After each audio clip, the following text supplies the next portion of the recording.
自分の中でクラシックとかモードとかファッションとかっていうものは一つであって、別にこうジャンル分けをしているわけではない、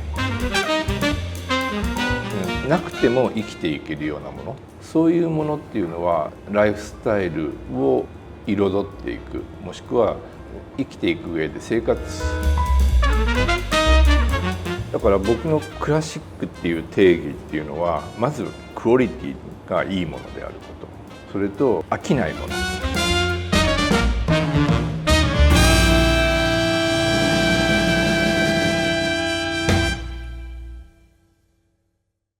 Sawadee Kapom. So welcome to another special episode of the Decram Menswear channel, Style Journey. Today we have been very fortunate to have someone very special, in the menswear cycle. I think a lot of you guys probably have seen him before, on several magazines and several books covers. We have Mr. Kamushita-san as our special guest today. Sawadee Kap. I'm Kamushita. If you don't mind, today we're probably going to, delve into some talk about your style. There will be some, original questions, some that probably you have been asked before, but I think we probably would like to do something that is a little bit more detailed, a little bit different angles of like interviews. I'm gonna start first. Maybe we'll talk about your origin stories, like probably how did you come into menswear? What was your background before that? 学生時代は東京のダウンタウンに住んでいたので、アメ横っていう場所があって、アメリカ軍の、横流し、要はメイドイン USA のものを買うのにアメ横っていう場所に学生の洋服好きっていうのは行ってたんです。それが近くだったんで、そういうものからなんかファッションに興味を持ち始めました。But then your original,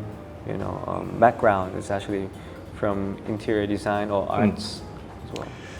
子供の頃からもう絵を描くのが好きだったんで、漫画家になりたかった。でそのうち絵描きになりたかった。で多摩美術大学で、インテリアがとても好きだったので、家具とか家とか、ファインアートっていうよりもそういう、デザインができるインテリアを専攻しました。Tama Arts, I think many Japanese artists went to that school. Yes. Yoshito Monara is from Tama Arts Yes, as yes, well, yes, I yes. think. Yes. Yeah. Oh, very nice. Smart. Yes. Atama Yes. Crazy. Yeah, many crazy people. Yes. インテリアがすごくこう自分に製図をひたすら描かなきゃいけない。その作業っていうのは自分には辛くて、卒業はしたんだけど途中でもっと本当に好きなファッションの方を自分の仕事にしようかなってちょっと切り替わって、学生時代からアルバイト始めて、そのまま洋服屋になった。Directly from college, just directly to kind of fashion and retail. 時代がメイドイン USA がいっぱい入ってきて、そういったものに憧れて。アメリカンクラシックっていうのがすごい面白くて、アメリカントラッドって言った方がいいかな、そういうものを扱っているビームスに入社しました。But back then, like you graduated from, say, prestigious school as well, and then going into like retail and all that in fashions. Is there a lot of pressure? Because people who graduate from interior or something like that, but like I think a lot of people think like, people in fashions, or I'm sure back then, like maybe 30 years ago, 20 years ago,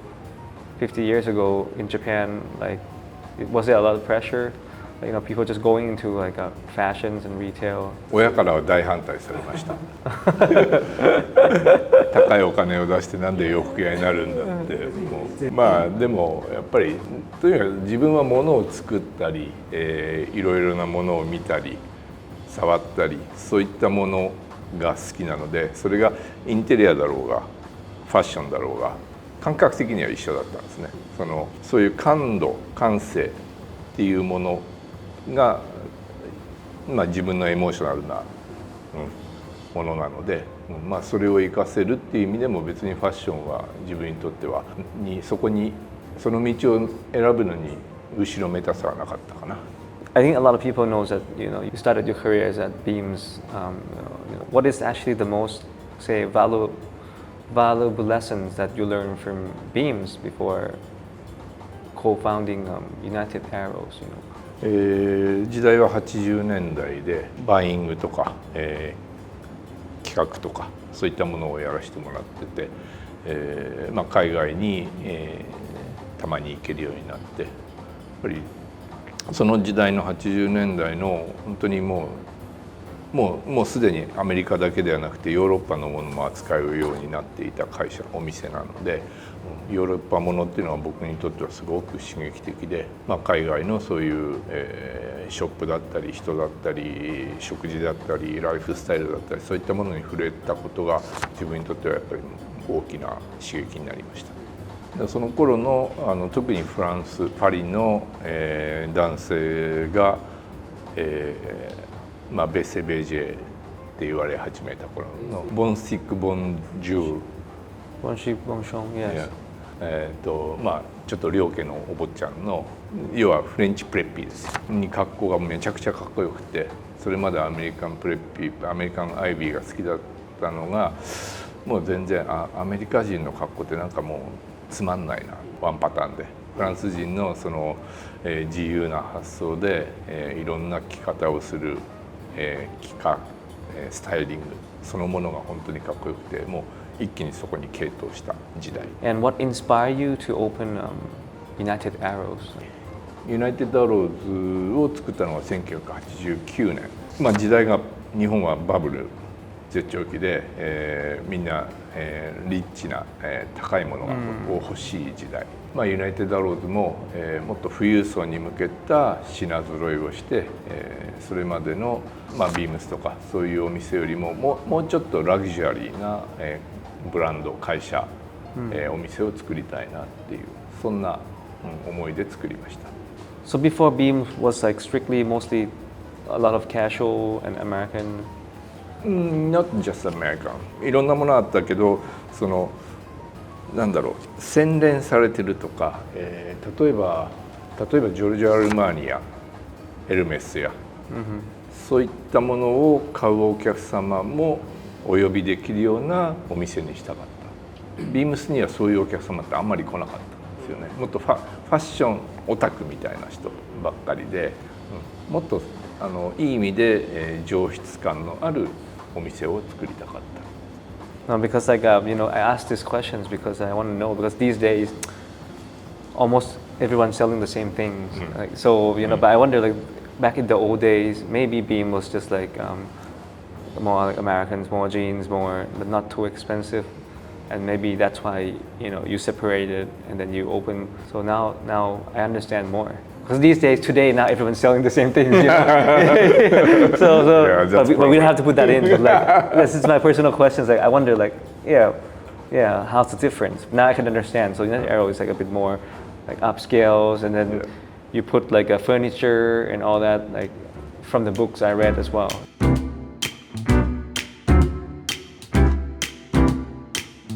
Now I think let's talk about like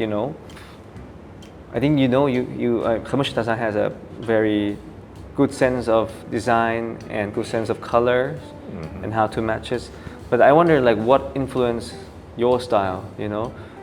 it movies, be it anything. If you can tell us a little bit more. やっぱり80年代のさっき言ったように80年代の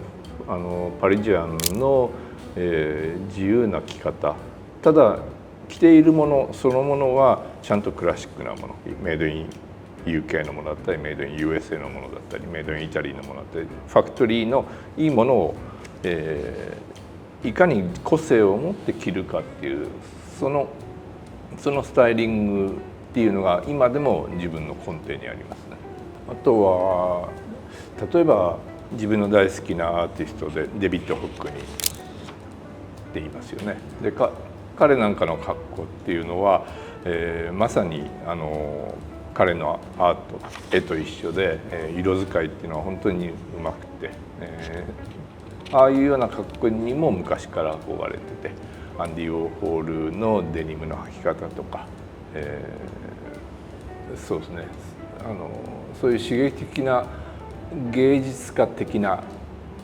でおしゃれな人っていうのは昔から憧れてた。ました。いつもそうなんですけど、やっぱり自分らしくありたいっていうのと、あんまりこう社会に、フリーダムな雰囲気っていうのを常に持っていたい。いつも強くその自分のスタイルとしてそうありたいなっていう思いが、強いのかな。But then, how would you describe your style? Is it classic or is it fashion? 自分の中でクラシックとかモードとかファッションとかっていうものは一つであって、別にこうジャンル分けをしているわけではない。I feel like this is kind of evolution as well. You're like, when we all started, like for me, like, it's very classic as well, right? But like, and then I think sometimes style evolve to like, sometimes we mix and match with classic, or sometimes we do something that's fun. So I think these things, I think it's evolution over time for different step of lives, I think. 多分昔はモードとクラシックっていうのはなかったんですよ。1950年代ぐらい、60年代ぐらいからかな、そのファッションショーとかファッションデザイナーっていうのがメンズの世界にも現れて、そこからそのクラシックっていうのと、なんか毎年流行のモードっていうのがこうなんか枝分かれしていってしまった。その昔で1930年代の時にはそんなのはなくて、今年の例えばその頃のエスクワイアを見ると、今シーズンのメンズスタイルの流行はこんな色ですよとか、そういったものを出したけど、だから常にクラシックっていうのは昔は進化してたんですよね。Now let's talk about the admiration for Western culture or for Western style. I think you talk a lot about, even last time or before that, we talk about like French Ivy style that give you a lot of influence in terms of styling. But if I had a look at YouTube videos before, I think it seems like that you were also a fan of Liverano and Italian style as well. Yeah. So how did that come about? And then like if you can let me know, because like when we talk about it, we talk a lot about French style, American style, but then I saw a lot of style that you making or 10, 20 years ago. I think you go to Liverano's and something like that as well. So you can explain that. 常にクラシックっていうか、常にクオリティの高いものっていうのを探し求めてきました。バイヤーとしてメイドインイングランドのいいもの、 USA のいいもの、メイドインフランスのいいもの、そういう中で90年代に入って、メイドインイタリーの、本当にクオリティの高いファクトリーっていうものを初めて知って、でそういったものをいろいろバイングするようになった時代でした。それまでメイドインイタリーっていうと、やっぱりデザイナーブランドのイメージがすごく強くて、ジャニー・ベルサーチ、ジョルジョ・アルマーニ、イタリアのメンズファッションっていうのはそういうものだと思ってた。僕たちは日本人は、イタリアのファクトリーブランドのいいものっていうのはあまり知らなかったんだけど、そこで初めて、そういったものに出会って、もう一気にイタリアンクラシックスタイルに傾倒したんです。スーツにしてもやっぱりサビルローのスーツっていうのが、最もこう、一番プレステージのあるものだって思ってました。ところが、それよりも上のサルトリアをイタリアでいろいろ知ることで、こんなに素晴らしいスーツを、仕立てる職人さんっていうのはイタリアにこんなにいるんだなっていうのをちょうどその頃知って、それから、自分が仕立てにハマっていったんですね。I think we talk a lot about Westerns, style and all that, as well as the inspiration. But then I feel like, even though United Arrows, Beams, other select stores, but there's a way to make it into a very Japanese style as well. Would you care to explain or let us know, like, Do you think there's a combination of senses or the taste of Japanese style into this kind of fashion as well? リサーチして、それを、いつしか自分のものにアレンジするっていうのが、国民性、日本の特徴かもしれないですね。そのまんま、コピーするっていうよりはいかにそこに自分たちらしくいられるかみたいなものが得意ですね。これは料理もそうですよね。コンチネンタルの料理を、洋食っていう日本の独特のものに変えてしまうっていうそういう、アレンジのが日本人はもともと好きなんですね。For you, is there kind of like a Japanese approach into your design as well? Do you combine, a little bit of Japanese, how do you say it, Japanese culture into your design for, say, clothing or? それはあんまり考えたことないですね。考えなくても自然にやっぱり日本人としてというか自分の育った環境、自分の感性でものを作ることどうしても自然にそこに日本人らしさっていうのはこれは出ますのであんまり日本らしくとかっていうのあまりそういう考えでものを作りたくないですね。His own brand, Kamoshita, with a C. Just wondering, what is the philosophy of the brand, and how do you blend? Maybe care to explain about the philosophy of the brand. That would be great. やっぱりいろいろなものいろいろな、いろいろ刺激を受けた、服スタイルもしくは、諸外国のお店から、いろいろインスパイアされた自分の、自分の中でいろんな引き出しがある。でその引き出しが例えば、今の時代だったらこの引き出しとこの引き出しをミックスさせて何かものを作ると面白いそうだなっていうそういう感覚でアップデートさせていくのが自分は好きですね。でその引き出しっていうのが、例えば1970年代の引き出し、1970年代のアメリカの引き出しと1960年代のイタリアの引き出しを、合わせると、面白いなとかそういうような古いものをいかに、アップデートさせるかっていうのは例えばそれがシルエットだったりボリュームだったり、カラーリングだったりそれとコーディネーションだったりそういうものだけクラシックでいいものっていうのは廃らないその良さがまた新しい蘇ってくるよ面白さっていうのがあるんですね。それがクオリティのいいものの、に言える共通のことかな。だから僕のクラシックっていう定義っていうのはまずクオリティがいいものであることそれと飽きないものむしろ着続けて愛着が湧くぐらいのもの結局そういう完成度の高いものっていうのが、時代が変わっても生き残れるものそれがクラシックなものだと思います。I think when you talk about Kamoshita as a brand and clothing and fashions, I think it can shape identities and also culture. And I think these things. I think these things reflect something that also United Arrows in the old days or even now I think they do. And I think the next questions that I want to ask is also about from clothing to lifestyle, how do you transform that, in the, let's say, through United Arrows as well. I think the essence of United Arrows also, the slogan is also the standards of Japanese lifestyle. So how did that come about and what's the vision for that? その生活する必要なもの、それがお金だったり、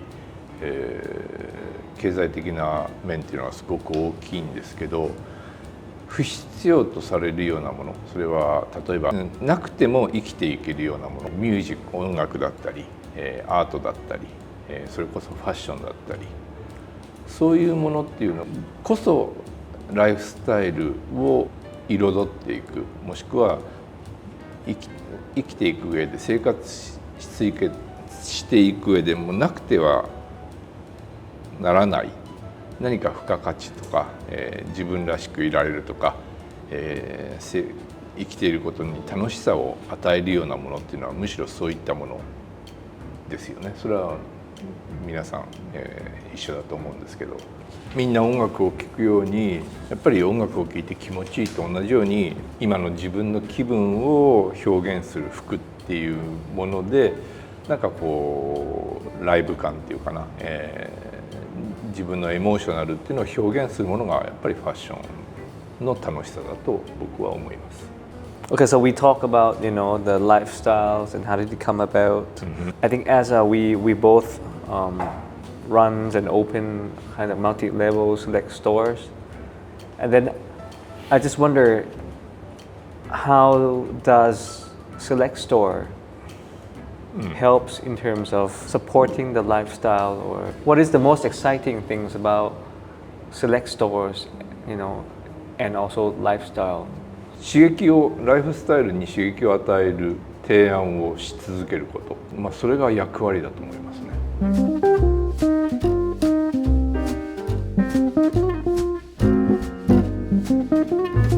In terms of curations of of things, of goods, I think these questions will be a little bit special than the usual question. Is that of course there's an element of beauties, right, aesthetics. But stores like United Arrows, I want to ask as well that how do you balance between there has to be some profits as well, and selecting some beautiful things, because sometimes too much of a beautiful things can also not making money or not making financially. I don't know what's a good word for it, but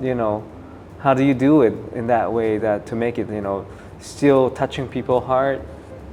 but then in a way you still also make things feasible for the company as well, for the select store. I think that's a secret. That's something that people want to know about, 自分もバイヤーとしていろいろ提案してきて全然受け入れられなかったものっていうのはいっぱいあります。これは本当に素晴らしいものだし、もうぜひ売りたい。でも分かってもらえなかったっていうのはある。結局商売というよりはやっぱり洋服ってライフスタイルにおいてお客様がマーケットにとってそれがリアルなものなのかリアリティのあるものなのかっていうものでない限りどんなに美しくてもやっぱり受け入れられないものっていうのはこれはもうしょうがない、絶対にあります。それと今までマーケットになかったもので、新しいものを提案して、受け入れられるものっていうのもあります。お客様にとってマーケットにとってこれってなんか新しい刺激をライフスタイルに、与えてくれるようなものだな。要は働き方が変わるとか、例えば飽きてるようなシーンにおいてこういうものでなんか新しい生活新しい刺激っていうのが、与えてもらえるなっていうようなものっていうのはその次の時代にこう変えていく力を持っている、そういうものっていうのも必ずあります。そういうものをこう提案して受け入れられるようなものを見つけることっていうのはバイヤーとしての身寄りに尽きるし、それによってビジネスっていうのはすごくエキスパンドしていくきっかけにもなるので、とっても大事なことだと思います。I think I pretty much very agree with it. I think but we're small, but for us as well, I think but we like to do things fresh, and then hopefully we can change a lot of men's style in Thailand. I think we're trying to do it, and at least we have some people who also believe in us as well. And I'm sure like in Japan it's very successful. Hopefully here as well. 僕はデコラムのお店を最初に見た時にそれを一番感じました。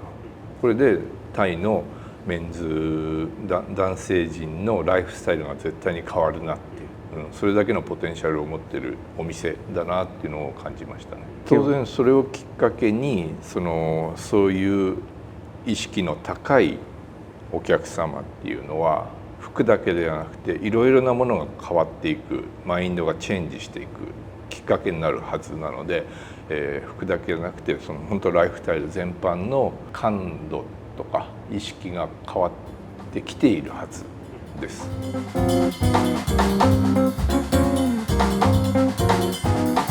So now that it comes to about how we about our collection as well, and then what excites you about collaborating with the Decorums for the first collection fall and winter. 自分のフィルターを通してタイのバンコクの、マーケットになんか新しいファッションの純粋にファッションの面白さっていうのを自分なりに伝えていけるチャンスだなと思うし、そういうチャンスを与えてくれたことにすごい感謝するし、責任もあるし、そこに対してものすごくなんか自分のモチベーションは高いですね。Okay, now I think the last questions. Yes. Last questions. Talk about personal style. I think through medias and through lots of magazines, I think your preference for double-breasted jackets or suit. What draw you into the style, double-breasted? 自分はスーツが好きです。ドレスが好きです。でも、ビジネスマン、サラリーマン、なんか社会に帰属しているようなそういうようなドレススタイルではなくて、もっとこの人何やってんだろう、この人の職業なんだろうって分かんないようなそういうような見え方がそうやって見られるような人でありたいなっていうところから、シングルのベーシックなコンサバティブな服ではなくて、ちょっとダブルブレストの方がもう少しちょっと遊びっぽいとかっていうのが感じられるので、だからダブルを着ることが多いのかな。アンダーステートメントなスタイルっていうのは素晴らしい素敵だなって思う。でも平凡なスタイルっていうのは好きじゃないですね。そこって微妙に違うと思うんです。どんなに控えめでも何かこう光るものがある、刺激を感じさせるエモーショナルなるものを感じるようなそういうスタイルっていうのが本当に好きで、決して表面的なスタイルが好きなわけではないけど、人と同じような格好はしたくないっていう、なんか、そういうところが自分の中にはいつもありますね。And how do you maintain your personal style, given that trends change so fast these days? This is the final questions you want to give to you. すごくそれはフィーリングなんで、なんだろう、刺激を受けるものって本当にこう街の中に世の中にいろいろあって、それがファッションで言えば女性のファッションから受けることがすごく多いかもしれないし、色使いで言えば何かアート作品を見るとかそういったものから受けることもあるし、映画から受ける。だからインスピレーションになるようなものっていうのはなんかこういろいろなことがあるので、自分の中であんまりこうルーティン化されてないので。Thank you very much for having an interview with us, and also I think we truly appreciated that actually you guys we have you coming in and help advise our collections, and I think guiding through our visions of how do we gonna make a great select store hopefully in Thailand as well. I hope the audience will enjoy our talk today. Yes. And yes. Anyways, please if you have a chance come see us, come see our collections also at the Decorum stores. Anyway, so thank you very much for your time today, and yes, we'll see you again next episode. Okay, ขอบคุณครับ ขอบคุณครับ